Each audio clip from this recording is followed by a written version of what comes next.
तर हे माझं माहेरचं घर आणि हे पहा असं. तर हे सगळं नांगरटी ते दिसतेत का, हे डायरेक्ट खड्डा आहे असा, इथं खड्डा आणि इथून वर डायरेक्ट तसं टेकाड, इथून तिथून असं राऊंडली टेकाड आहे, टेकाड सगळं टेकाडच असं. आणि इकडून नंतर पुन्हा खड्डा आहे असं. म्हणजे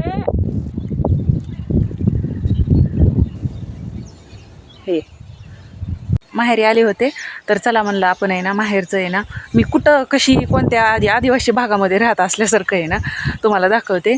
बघा कशी राहत होतो आम्ही. तर इथं सगळं दिसतंय ना, हे डायरेक्ट घराच्या पुढं डायरेक्ट खड्डा आहे असा. खड्डा म्हणजे सगळ्यांची शेतं ते येतं आणि आम्ही जे राहत होतं तर ते असं टेकडावरही राहतो बघा. इथं असं टेकड आहे सगळं इथं आणि पाठीमागं डायरेक्ट असा खड्डा. आणि त्याच्या पलीकडं जे दिसतं म्हणजे त्याला हे जे पलीकडं दिसतं का, हे पलीकड सगळं राऊंडली असं टेकाड. आणि नंतर त्याच्या खाली दुसरं गाव आहे म्हणजे तिकडं वालवड आहे.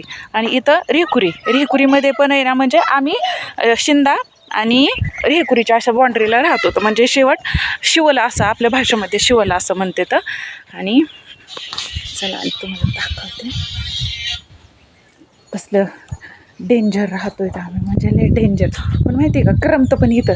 उन्हाळ्यामध्ये नाही करमत जास्त, पावसाळ्यामध्ये असं करमतं भारी. तर बघा गुरांचं शेडन ते. आता जून चालू आहे पण असं वाटत नाही आहे की ना लय उन्हाळा असन, मग इथले झाडं ते जाळले असन. ओके, झाडं हे लिंबाचे ते आहेत ना एकदम चांगले आहेत. हो दिसतंय तर हे. हो विकत घ्यावं लागतं. गेल्या वर्षी तर नव्हतं घेतलं, पण हो का आता ह्या वर्षी घेतलं होतं. गुरांना कुटी ते टाकून सगळं झालं आहे. आता ही उरलेली राहिली आहे.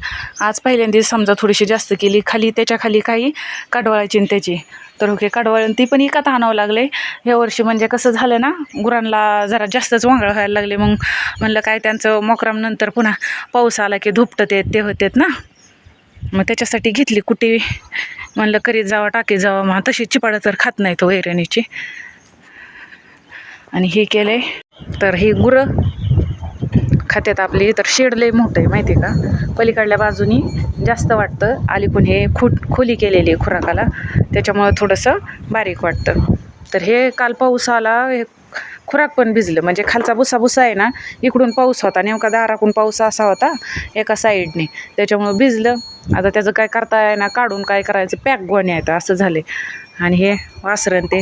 आणि ह्याचं काय झालं आहे माहिती का, ह्याला दूध पाजलं ते झालं सगळं बिचाऱ्याला, पण ह्याचा कोंडाच जाईना. गुचिडं झाले तो की अशी गुचिडं झाले. तर एवढं वाईट वाटतंय ह्याला, म्हणजे बेशी पावडर लावून कटाळूत सगळं घालत पण ह्याची गुचिडच जाईना. तर आणि हो ही एक गाई आहे. आता म्हणते ना काही म्हणते ना की आणतुली आहे म्हणून तसं, पण ही गाई बघा. हो ही गाई, हो गाईला पण ओके असं झालं आहे. म्हणजे ना काय ह्यांचं नशीब आहे. आता तसं नाही, ती गाई बी चांगली आहे हो का, चांगली आहे. आणि हे आणतुले ह्याला एक गुचिडं, म्हणजे काय झालं आणि काय नाही, लय खराब झाले हो. आता काय मरत आहे का काय माहिती, पण मेलं तरी काय नाही समजा ना. बिचारा मोठं झालं तरी आपण सोडून दिलं तरी, आता जगलं तर त्याचं दुःख पुन्हा खायला भेटतंय नाही भेटतंय बिचाऱ्याला. मेलं तरी काय नाही समजा, जाऊन दे मरू दे माणसाला वाटतं. असं बी ते ना कुणी नाही कुणी काहीतरी त्याचं हेच करतं. आणि तुम्हाला जंगल बघायचं का, जंगल. आता हे तर हे पलीकडं असं जंगलच आहे सगळं. जे पलीकडं दिसतंय वावरं येतं काही, आणि त्याच्या पलीकडं जंगल आहे. आणि हे घरं बघा एवढी, आणि इथं 2, पलीकडे 3, हे 4, ती 5, आणि पलीकडे एक सपराचं आहे ते, म्हणजे 6 असे एवढेच राहत होतं. आणि हे सीताफळी बघा कशा आल्यात मस्त घराच्या पाठीमागं. आधी गुरांना ते शेड करायच्या आधी हे केलं होतं इथं, पण इथं कोबान ती केला होता ना, इथं काय व्हायचं गुरं पण सटकत येतलं. त्याच्यामुळं काय ते केलं, नवीन आलं, अनुदान पण भेटलं होतं. आणि ते, आणि हे दारातला माझा व्ह्यू.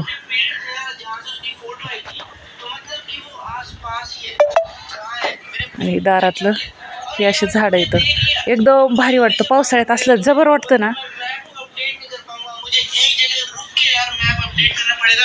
आणि ही असं आहे, असं. देखा नहीं है और ये कौन आ रहा है पीछे से लेकिन उसने तो मुझे कुछ भी नहीं कहता ये कि मेरे पीछे पड़ा यार तर हे किचन